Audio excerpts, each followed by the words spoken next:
എബ്രായർക്കുള്ള ലേഖനം 12:2-3 വരെയും 12 മുതൽ 13 വരെയും.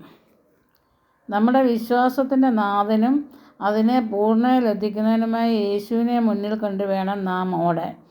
അവൻ തനിക്കുണ്ടായ സന്തോഷം ഉപേക്ഷിച്ച് അപമാനം വകവെക്കാതെ കുരിശ് ക്ഷമയോടെ സ്വീകരിച്ചു. ദൈവസിംഹാസനത്തിൻ്റെ വലതുഭാഗത്തെ അവൻ അവരോധിക്കപ്പെടുകയും ചെയ്തു. ആകയാൽ മനോധൈര്യം അസ്തമിച്ച് നിങ്ങൾ തളർന്നു പോകാതിരിക്കാൻ വേണ്ടി അവൻ തന്നെ എതിർത്ത പാപികളിൽ നിന്ന് എത്രമാത്രം സഹിച്ചുവെന്ന് ചിന്തിക്കുവിൻ. അതിനാൽ തളർന്ന കൈകളെയും ബലമില്ലാത്ത കാൽമുട്ടുകളെയും ശക്തിപ്പെടുത്തുവിൻ.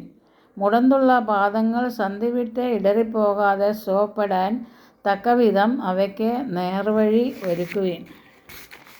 സ്നേഹസമ്പന്നനായ ദൈവമേ, അങ്ങയുടെ വിശുദ്ധ ജീവിതത്തിലേക്ക് എത്തിച്ചേരാൻ എൻ്റെ കൈകളെയും കാൽമുട്ടുകളെയും ശക്തിപ്പെടുത്തി എൻ്റെ പാതയിൽ വരുന്ന സകല തടസ്സങ്ങളെയും നീക്കി എൻ്റെ ഭാരവും ഭാവവും എടുത്തു മാറ്റി അങ്ങേ മുന്നിൽ കണ്ട് ഓടി എൻ്റെ ലക്ഷ്യത്തിലെത്താൻ എനിക്ക് കഴിയണമേ.